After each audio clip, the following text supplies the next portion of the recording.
Is everything all right, officer? License and registrations. Here you go. I said step back to your vehicle. And I told you I'm not moving until you explain. This is your last warning. It was a Wednesday night in late October, the kind of night where the air carries a chill and the roads empty out earlier than usual, and Catherine Morris had stayed late at the courthouse again, the way she almost always did when a case was running close to a deadline. She was 52 years old, 18 years on the bench, and the kind of judge that other lawyers quietly warned each other about before stepping into her courtroom. Known for her preparation, her patience, and the absolute stillness she maintained no matter what happened in front of her.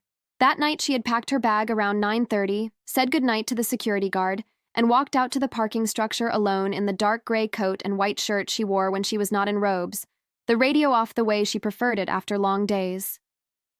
She was maybe 12 minutes from home when she noticed the headlights behind her, closer than they needed to be for an empty road, and then the lights changed, red and blue strobing against her rear windshield, and she felt that particular tightening that comes even when you know you have done nothing wrong.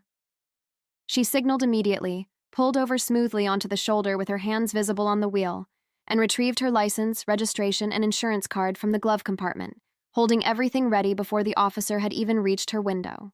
The officer was young, early 30s, uniform pressed clean, badge catching the streetlight, and she rolled her window down completely and looked at him directly the way she always looked at people, without performance and without apology, and asked if everything was all right.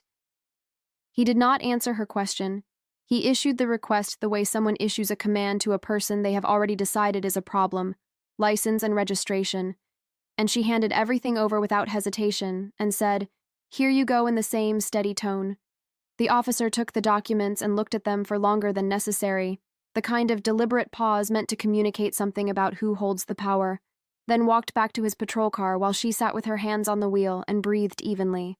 She had been stopped twice before in her career, both times at night, both times in cars newer than the officer expected, and she knew exactly how these moments worked and understood precisely what patience was worth right now.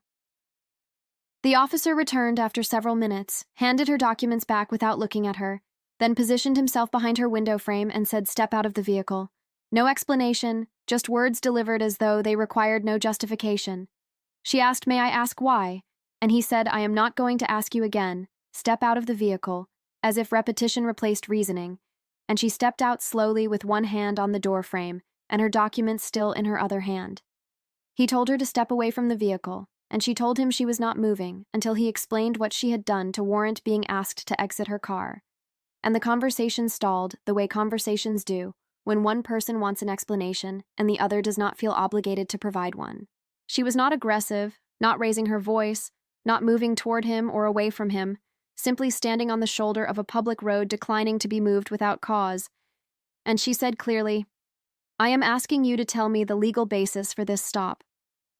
He reached for his radio and called for backup, and she stood exactly where she was with her expression unchanged, and a second patrol car arrived within 4 minutes and then a third, and suddenly there were 3 officers on a quiet road with one woman who had pulled over voluntarily. The second officer was older, heavier built, less eager and more deliberate, the kind of officer who has been doing this long enough to read a scene. And he asked her name and she said Catherine Morris, and he asked to see her license, and she handed it over without argument. He looked at the license and looked at her, and something in his expression shifted slightly, the way expressions shift when something does not add up the way it was supposed to, while the first officer continued issuing instructions and operating on his original assumption. The first officer stepped closer and said, "Ma'am, I need you to put your hands behind your back," and she said, "I do not consent to this. I have not been told what I am being charged with. I have not been told why I was stopped, and I am asking for a supervisor right now." The first officer moved behind her, and she felt the cold of the handcuffs before she heard them. And she did not resist. She simply said this will be reviewed, and walked toward his patrol car, with her head up and her shoulders back, the same posture she carried into her courtroom every morning. She sat in the back of the patrol car with her hands behind her and looked straight ahead and said nothing further, because she understood that everything happening right now was being recorded, while the older officer stood apart looking at her license and then at her through the windshield. Then the older officer came to the patrol car and opened the door and asked, "Are you Judge Catherine Morris of the 7th Circuit?" And she said, "Yes, I am," and the silence that followed was the kind that fills a space completely. The older officer stepped back and told the first officer quietly, and the first officer turned and looked at the patrol car, and his face went still. Not a dramatic collapse, just the stillness that settles when the ground shifts and the person has not yet figured out which direction to fall. The older officer came back and removed the handcuffs himself, apologizing as he did it, and she rubbed her wrists once and stepped out without any expression of satisfaction, then stood on the shoulder and looked at the first officer directly until he could not hold her gaze. "I want a full incident report filed tonight," she said into the air where all three officers could hear it equally. "I want the body camera footage preserved, and I want every officer present documented in that report before the shift ends." She walked back to her car, placed her documents in the glove compartment, sat for a moment with her hands on the wheel, then pulled back onto the road and drove the remaining 12 minutes home in the same silence she had started the drive in. The incident report was filed that night, the footage was flagged and preserved, and by morning, Internal Affairs had been notified. The officer's name was David Caruso. 6 years on the force, 2 prior complaints for conduct during traffic stops, both closed without formal discipline. His body camera showed everything: the extended pause before returning her documents, backup called without cause, instructions issued without explanation, escalation without provocation, and a compliant woman placed in handcuffs without a charge being stated. The footage was reviewed by 3 separate supervisors over 48 hours, and the findings were identical. Judge Morris had done nothing wrong, had complied with every lawful request, and had been detained without legal basis.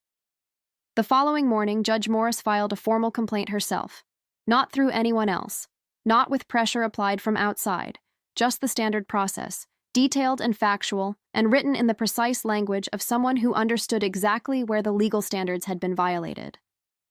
Caruso's union argued the stop had been based on a legitimate observation, that her registration sticker had appeared expired from behind at night, which the investigation confirmed was factually incorrect. The registration was current, and there was no legal basis for the stop that could survive the review the footage made inevitable. 3 weeks later, Caruso was terminated for conduct unbecoming an officer, unlawful detention, and a pattern consistent with prior complaints that had been closed without adequate review. His union appealed, the appeal was denied, and the termination stood. Judge Morris returned to her courtroom the following Monday, took her seat on the bench, and called the first case of the day without mentioning what had happened. She did not speak publicly, did not give interviews, and did not accept a single one of the invitations that came from journalists. What she did do was request a meeting with the department's training division, and in that meeting she reviewed the footage alongside training staff and pointed out every moment where de-escalation had been available and ignored, where legal obligations had been clear and bypassed. "That last part is what should concern everyone in this room," she said, "because the law does not change based on who is standing on the side of the road," and the training division incorporated the stop into their annual case study curriculum without her name attached. The law was the same on that road for Catherine Morris as it is for every person who gets pulled over at night on a quiet street and asked to step out of their vehicle without explanation. The difference was that she knew what the law said, had the standing to enforce it, and sat above the system that had just failed her.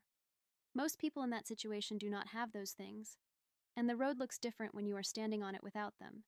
And that difference is the part of the story that does not end with a termination and does not appear anywhere in the official case file. Subscribe to Dark Chapters US because there are many more chapters left to uncover, and none of them are easy to read.